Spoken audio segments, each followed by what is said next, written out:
How do you express love, and do you feel people understand your efforts?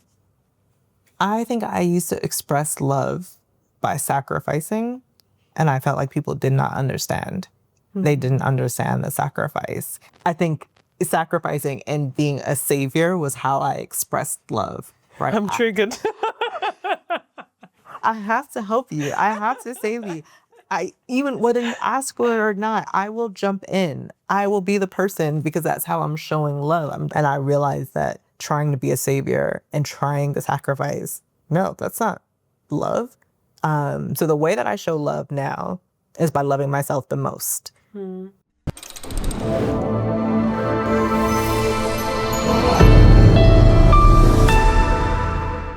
Hi, my name is Alycia.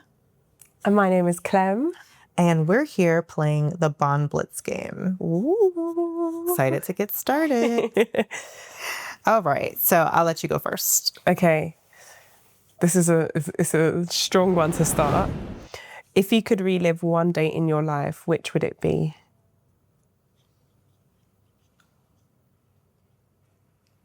If I could relive one day in my life, it would be the day I graduated law school.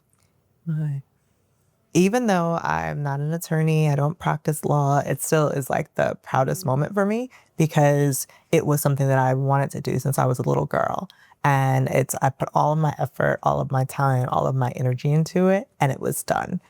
And literally it was like, then it's done. I'm done. No more. But it's a day that I'm really happy with, and I would like to, I would keep doing it over and over again. Well, that's lovely. Okay. All right, this is, okay. Have your beliefs ever caused tension or misunderstanding in your relationships? Yes.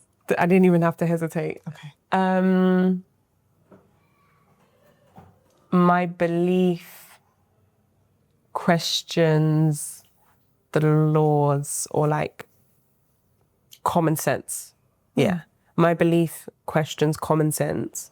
And so often I find myself doing things that everybody thinks I'm mad. But it comes from a place of faith. It comes from a place of obedience. It comes from a place that it doesn't make sense to you, but God has confirmed it to me. Yeah. I like that question. That's a good question. It's a good question. Because I'm sure when Noah was building the ark, we know that he had a lot of people questioning that. Yeah. But, he saw it. He did. He saw the vision, right? And I think sometimes that's what your belief system does and having faith does. It's about you seeing a vision, but having to accept that other people won't see it as well, and having peace in that. So, and still going. And still going. Okay. What's a fear that you've recently overcome?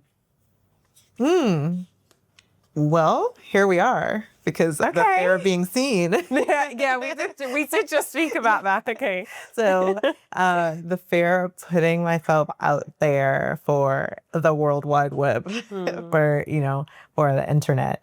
So I have recently overcome that fear, and thankfully just in time for the Bond Blitz game.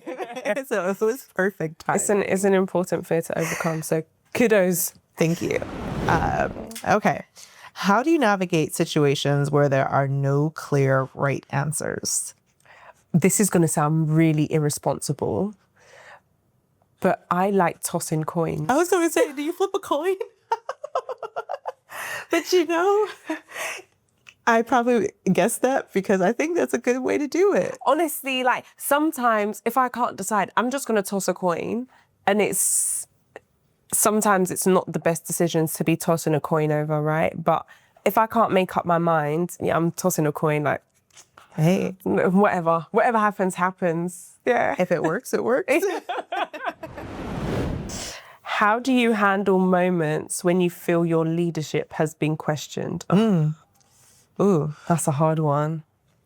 Not for me, because I've learned to handle that with it is what it is. Okay. Because I think when you accept your leadership style, because you're open to feedback Like, I am okay with my leadership style because I've spent years getting feedback and realizing too that I'm coming from a place of love, even if people don't accept it that way. Yeah. There were times where I said, okay, maybe my leadership style is a little bit too harsh or, a little bit too direct.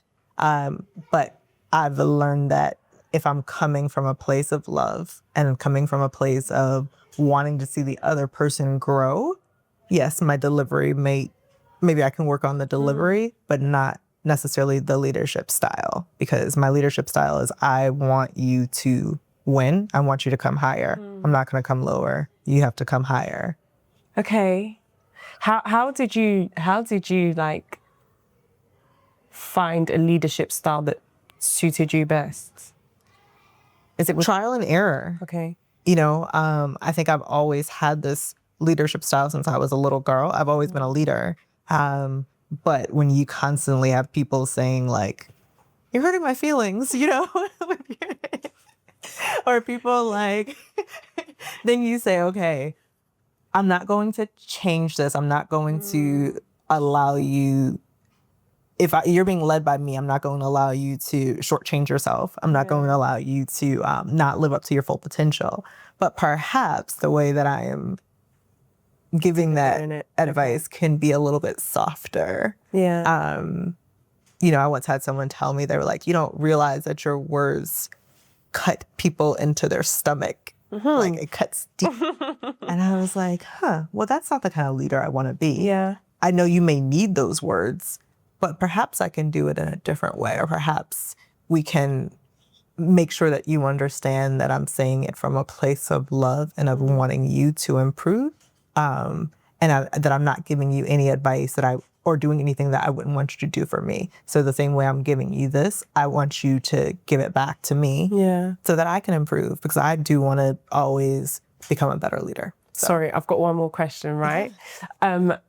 Do you think leadership styles are learned or are they created? Do you learn your style of leadership from others or do you develop your own? I think it's a combination.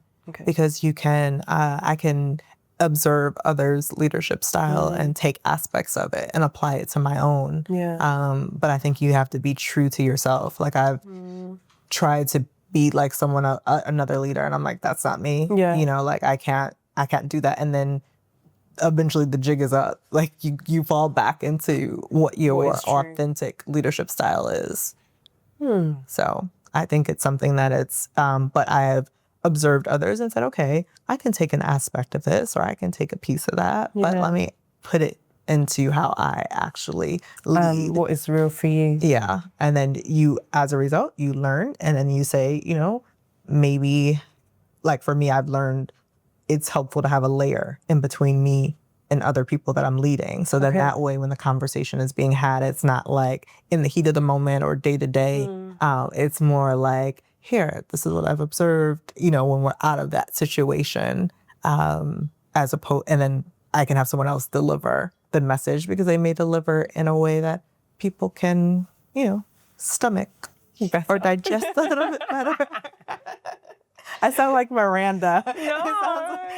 I'm sounding very Miranda-ish, but like, I think, it's important for people to recognize who you are as a person. So when I'm leading people, I'm leading with empathy, I'm leading with compassion, so they know that's who I am, but they also know that, and I let them know up front, if we're here to do a job, as empathetic as I am and as compassionate as I am, the job has to get done. So fair enough.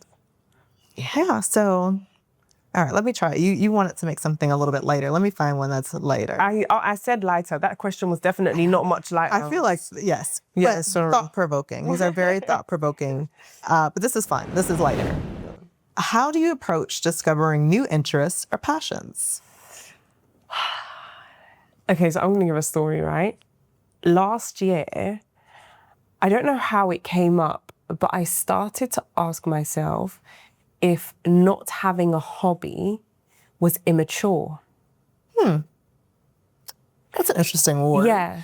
So I started to ask myself, why do I not have any hobbies? Like, does it make me immature? Does it make me lazy? Like, there was something to do with hobbies and extracurricular activities that I just kind of became obsessed with. And it was always because I admired people who had hobbies or extra things that were outside of work.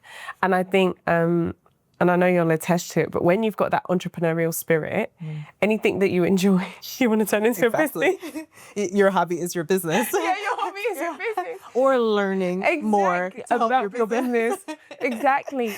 And then I realized that, okay, hold on, maybe I should actually try and get into things that are not monetized. As I'm saying this, right, I'm thinking about things that are actually my hobbies. So writing is a hobby for me, but one day I do intend to monetize it. So it's all building toward monetization, because like, when you have that type of brain, it's hard to shut it off. Exactly. Like, one of my hobbies right now is being on ChatGPT to think about other things that I'll do in the future. Really? Right?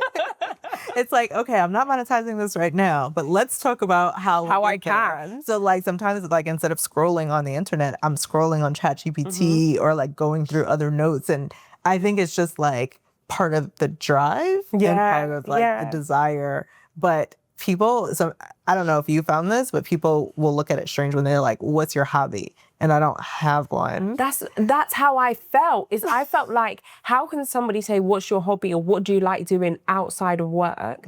And I have no answer to give. Like, honestly, I felt like it wasn't good enough. So I've been on a mission. Now, there's a few things that I really like. I really like using my hands. So pottery, I really enjoy pottery. Nice. It's just finding a place that I can do pottery. I don't even know if pottery is here in Dubai. I'm sure they have everything. Yeah, they have everything. Yeah. So that's something. Painting. Okay. So like getting a canvas and some paint, no pressure doing that. I really want to start colouring in. I just haven't come around to it. And then I guess reading is one. However, I'm not somebody who like reads for leisure in that sense. Like if I read something, it provokes a thought and then I start writing. Or if I'm reading something to study. So I don't know if that really counts. And I don't think I've answered your question. Well, it's like you're looking at like business, but somehow it all goes back to business. Yeah. But the like the pottery, the coloring, the painting, that's all very creative. Yeah. And obviously you may end up trying to monetize it later. Your second act might be to be an artist. Yeah. The only thing that I enjoy doing that I will never monetize is cooking. Okay. Yeah. And I think that's just because I've got PTSD of watching people cook for work. And then not like it anymore. Yeah, and I know the pressure that comes with hosting and catering for people when it comes with like, that I'm not interested in. But for me, if I've had a long day, I'm going to go in the kitchen, shut the door, and that's my happy place. So you have a hobby. So you have multiple hobbies. So now when people ask, you can say... God for that. Because reading, you don't have to tell them what type of reading you're doing. Yeah. So that's a hobby. Reading, cooking and creative outlet. Creative, yeah. I mean, I'm still working on it because my hobby, when people were looking at me with like this incredulous stare of like, you don't have a hobby, I brainstormed. I'm like, well, the thing that I enjoy the most is walking. Oh, I thought you were going to say shopping. No. No, because I can not shop. Okay. But walking is a hobby. It's a hobby. And that's not good enough for a lot of people. A lot of people still they're like, that's not a hobby. And I'm like, it absolutely is. It's something I don't monetize. I do it for fun. And but it is. I like the quest for hobby quest. Yeah. It's a big thing that I had to deal with last year, actually. Yeah. Very strange. But it seems like it worked. Okay. What's a misconception people often have about your approach to love?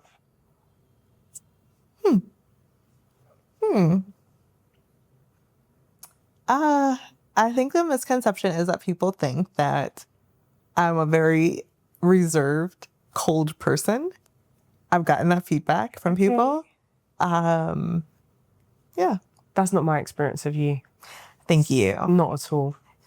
And I think it depends on, and I don't take offense to it because I think it depends on who it is, right? Because I'm very much, you get what you give. Yeah. So like maybe you're getting a reserved version of me because I don't find it safe enough to give you the full version, but the people who get the full version of me know that I'm very capable of love, that I'm not reserved, that I'm not cold.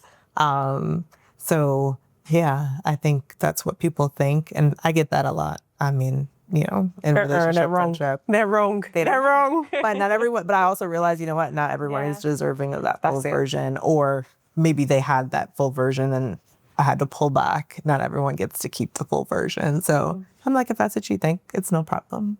So yeah, I'm not beating these Miranda allegations.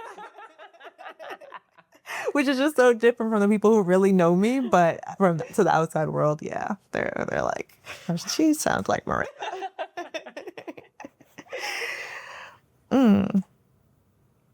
Oh, this is interesting. Okay, how do you think your childhood shaped your capacity to love? These are so deep. These questions are very deep. How did my childhood shape my capacity to love in a good way and a bad way? It made it limitless. In a good way, in the sense that my first response is openness and then I retreat. I'm not somebody who gradually opens up. I'm somebody who opens up and then I close. And then I start to change rather than me warming up to you. So I'd say that, and I think the way that my childhood played an influence on that is we were the ones who had the open door policy. Okay. So we were the ones that was the safe space for everybody and everything. And so that's definitely way. However, the challenge that comes with that is learning when and how to implement boundaries. And learning that boundaries is also a way of loving people. Yes. And it's also a fair way of love. Like, I didn't know you could say no and still love somebody. Like, and have them still love you back. Yeah, and I think that's actually a really big part of it, right? Is growing up, I saw a lot of sacrifice for service. So for me, anybody will say that, you know, the way that Clem loves is in a way of service, is in a way of self-sacrifice. So for me, that is how I'm proving to you that I love you. And so when I had to learn that actually it's good to serve and it's good to be generous and it's good to do things for others, but there's also a point where you need to draw the line, I then thought, okay, hold on, but then will that make me no longer lovable? Because that was the mutual love language in my childhood. So, yeah. Instead, you realize that it's more, was it really love then? Right? Because it's like, if they stop because you put a boundary in place, then perhaps it wasn't love, it was self-serving for them. And that's actually something that I've really learned growing up. It's actually about like, ensuring that my love isn't one-sided, and paying attention to that, right? Because when you're the jug, it's easy to keep pouring into others. And then there has to come a point, which often is the rock bottom, when you realize, wait, hold on, nobody was pouring back into me. And that's the challenge of it. So it's about me learning now that for me to love you the best, I have to look after me the best. Yes. And so where I have to draw a line, or where I have to say no, or where I have to no longer do things I used to once do or want to do, so be it. If you've got a problem with it, then that tells me that initially what I thought was love, it wasn't. This was a one-sided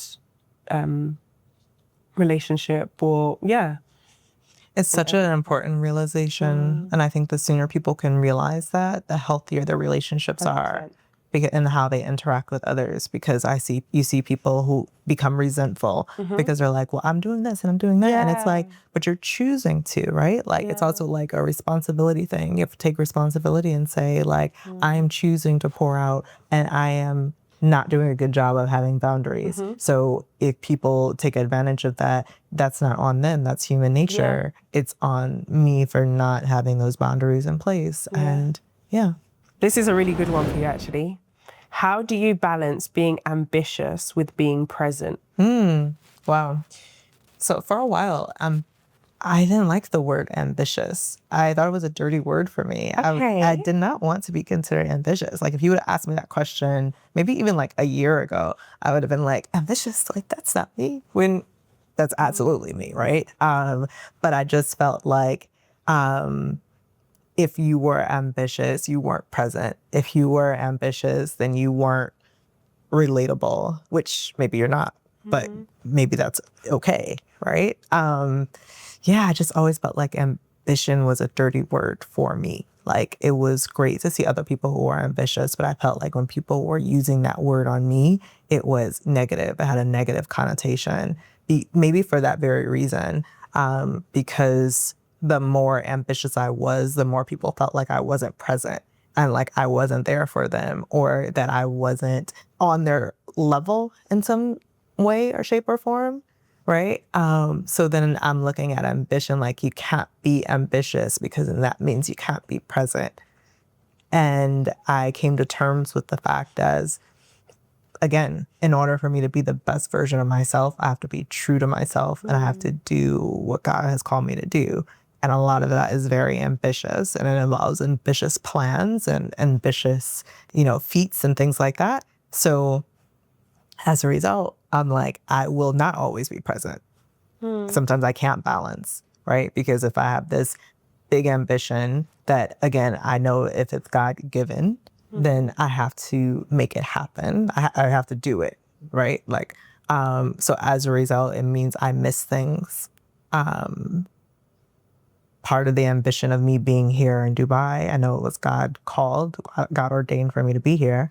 But as a result, I am physically not present to the rest of my family. My family is all in the United States. So I am not present because I have this ambition to be here and to build or to be, to travel and do these other things, but all in the name of ambition and all in the name of building. So I'm not present. My grandniece, my niece's daughter, who I was with from the moment she was born, literally the day that she was born up until I moved to Dubai. One time, there was, I think my first year of being here, I missed her birthday and it was the first birthday that I missed to literally be physically present with her. And, she's like, why did you move to Dubai anyway? And then her sister, her younger sister, said the same thing. She's like, yeah, why did you move to Dubai anyway? And I think it stung because I'm like, this ambition that I have, I'm sacrificing being present and it has an effect not just on me, but like the people around me and the people that I love. And it stung. But I think the more and more I realize that like, it's not self-ambition. I'm not doing this because I just want to do it. I'm doing it because God called me to do it. So I have to sacrifice being present. But then what I do is I make sure when I am there, I'm totally there as much as I can be, right? Because again, it's a balance because you're still have things that you have to do to make sure that this comes to pass. But you just try to do it the best you can. I think that the challenge with the word present, though, is it has so many different contexts because you're present right now with me here in this conversation, like you're engaged in it. So to me, that would say you're present. And I always think that for you to be ambitious, you have to be present to a certain degree because one, you're never going to be able to track how far along on your journey to your destination of whatever ambition is. You'll never know unless you stop and take stock of where you are in that moment, right? So that's the first element of it. But also, to be ambitious, you also have to be aware. And if your head is stuck in the soil, like digging to the gold, you're not going to be aware of where you are and how you're getting on. Yeah. And you also and even being aware of your surroundings, what's going on around you, what's happening in your area, in your region, in your industry, in your field, in your community. you can't be ambitious if you're not present. And I actually think that excluding the two is a greater disservice almost, because I have found that when I'm not present and I'm completely like bogged down in whatever I'm working on, one, it's the quickest way to burn out.